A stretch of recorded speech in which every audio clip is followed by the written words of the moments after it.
Okay, are we filming? We're filming. Okay, where we left off, we mentioned the 1954 decision and how the people in Clay County, not all of them, but a lot of them just hated Hugo Black for integrating the schools. They blamed it all on him. Well, after he died in 1971, I think, there was some money to make a Hugo Black Memorial Library. And right here was Hugo Black's house. It was still standing when I came here. And I kind of got in, broke in, looked at it a little bit. These trees were in Hugo Black's yard, Fayette and Della's yard. There's a picture of the whole family sitting on the front porch.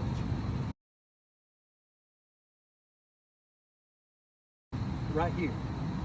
Well, so there's this money to have a Hugo Black library like all the other Supreme Court justices have a library in their hometown.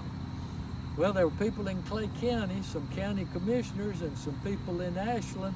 They didn't want no stinking Hugo Black library. And so it all fell in. And if it hadn't been for one family that we will always be indebted to, Judge John Rochester and his wife, Linda, they single-handedly drugged this thing. Judge Rochester and Linda got the money. They got the grants. They had this built. We're going to go to the courthouse, and I hope we can get in there to see the Hugo's portrait, which is real well done and expensive. There's a little museum there in the library. Hugo Black, a little thing that Rochester did. So, Judge Rochester, Miss Linda, we thank you. Thank Judge Rochester. Thank you. We appreciate it. On behalf of Rozelle's, Blacks, and Poland's, we thank you for all you did. This would have never been done without you. So, thanks. Okay. The house is right here, and Hugo Black never got a high school diploma. And it's all your great-grandma's fault. Right across the road there was Ashland College. And so here is Daisy in college, and she's about 20. And check it out, you're talking too much. And so the teacher got her, Daisy, cut out that talk. So she's talking. And so finally he gets on and brings her up there. Now there's a couple of different stories of how this happened. Hugo said that he made her go stand in the corner on one foot like this, and that it maybe at one point he was gonna whip her. Well, Hugo jumps up, he runs across the road to his mama. Now his mama is Della Tola. Now you push him up in the corner, they'll fight with you. And so he tells Della says, you go back, you go get that girl. So he goes over there. Well, the teachers are not going to do it. They're going to give Hugo a whipping. And he did weigh about 100 pounds. Well, Hugo takes a switch and breaks it, throws it down. He ain't taking no whipping. Well, they get the other teacher in, and they're trying to hold Hugo. He's fighting them off. Brady got that tolling in him, breaking the switches. So finally he gets Daisy and brings her home. And so they expelled Hugo, and he never got his high school diploma because of your grandma.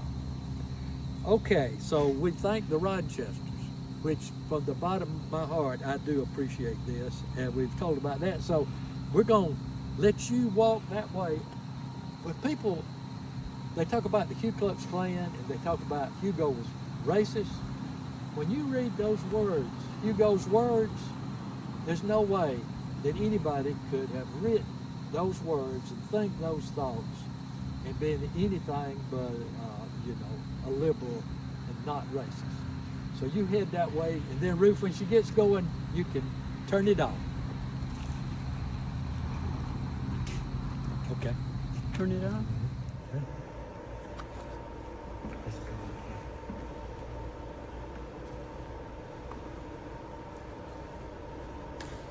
I don't know how much that was an expensive portrait. And this is Judge Rochester. Johnny Rochester. If you went and knocked on his door and told him who you were here, then they'd be glad for you to come in, and they would want to hear what you're doing and all that kind of stuff. And so there's Hugo. Let's see if this is open. That's Judge Ingram. He was a friend of the family too. He ran for the Supreme Court. Oh yeah, good.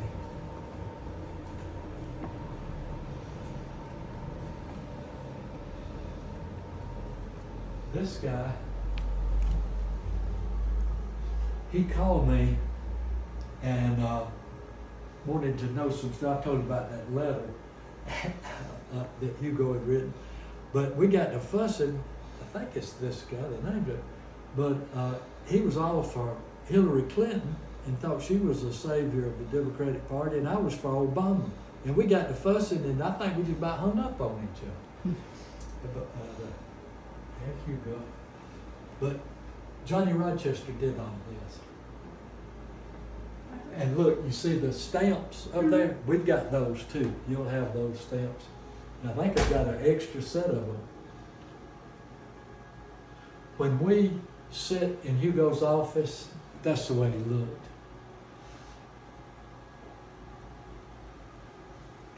These books, Hugo Black, I gave these to him. I had saved these out of the basement of the old First National Bank. They would get wet. Albert Lee took them and had them, and then so I gave them to Judge Rochester to put in here. Okay, Granny. I think that's about it. I was looking for that for Steve Smoke's book. I guess it's in here somewhere. But you see, I see it. See all those biographies? 1, 2, 3, 4, 5, 6, 7, 8, 9, 10. You know, there's a lot of Hugo Black biographies. And they don't write that many biographies if you didn't have an impact on American history. Okay, Granny? Okay, we're filming. Okay, we're here where a lot of the blacks are buried, the ones that aren't, and Tolans that aren't buried at Mount Ararat. And there's a glitch and odd that your great-great-great-grandpa Fat Black is buried here in the Baptist cemetery because he was kicked out of the church. He hated the Baptist church for kicking him out, and they kicked him out because he drank too much. And if he had gone and got on his knees and begged forgiveness, sworn he was gonna quit drinking, they might have let him back in, but no, he just stayed out of it. But anyway, he was buried, I think this is the old Baptist cemetery, somebody may correct us. But there's William Lafayette Black, and these are all clean, freshly clean like this. And one of them, I think this one had fallen over, but Linda Rochester got in here and she had them all straightened up and cleaned up. So thank you, Miss Linda. And this is one of the heroes, Martha Adela, they called her Della, and she was a Tolan. Her brother, Breckenridge Tolan, he was the family character, red-headed beard, he liked to take a little drink, he could play a fiddle, he could, come over here so people see that you in here seeing this. But her brother, Fett, who is Frank Tolan's great-great-grandpa, is, he's a character. And I think he's probably buried at Mount Ararat. We need to see. Then here's Pelham, you know, the one that drowned and the one that the ladies were writing him, you know, sweet letters. Okay, this is Robert Lee Black, the older brother. This is his son, Hugo. I really don't know much about him. And here's Vernon, and where Smuts, I know him real good, but I can't say his name. He gave Fett a pretty hard time. you know, about his being a straight. It's kind of a loveless marriage because Della had been in love with Fayett's older brother, Columbus, and he got killed in the Civil War. So everybody took it that she married him just because he was a second choice. But they had 8 kids. There must have been a little something going on there. They painted him being a little cold-hearted, but the house, the park's just right across that road over there. And they get supper time, and where's Daddy? Go get your daddy. And Fat Black would be over here by this grave crying over his dead son. So that says he kind of has a heart. So anyway, and that is Aunt Ora's husband down there. And I don't know if Aunt Ora's buried here with no marker, which I cannot conceive of that happening. We need to find out where Aunt Ora is. You know, that she was a school teacher, and so I always felt akin to her. There's a marker. It looks like something there, but that's her husband. But how could Aunt Ora not have marker? Well, that's genealogy. There's always a mystery to solve. All right, hit it. Let's go and don't press it again. Okay, I forgot a little story. I thought about it as we left the cemetery over at the Baptist church to come over here to the city cemetery, that I mentioned that Grandpa Fayette Black got kicked out of the church for drinking. Well, and I also mentioned Brack, his brother-in-law, and not to be outdone, Uncle Brack got kicked out of his church for drinking. And that's Frank's great-great. So Frank and I have that in common, that both of our ancestors were kicked out of the Baptist church for drinking, and both of us when we go to church, we go to the Methodist church now. And now we're at the city cemetery, and come over here, photographer. This is the Rozelle plot, and this is Daisy, Hugo's sister. That's your great-great, but 3 great grandma. And she would go, had a car, and she liked nothing better than to have Edward drive her on Saturday and park her around the square. Park her in the car. Well, Edward wasn't much of a talker. He'd go off doing business.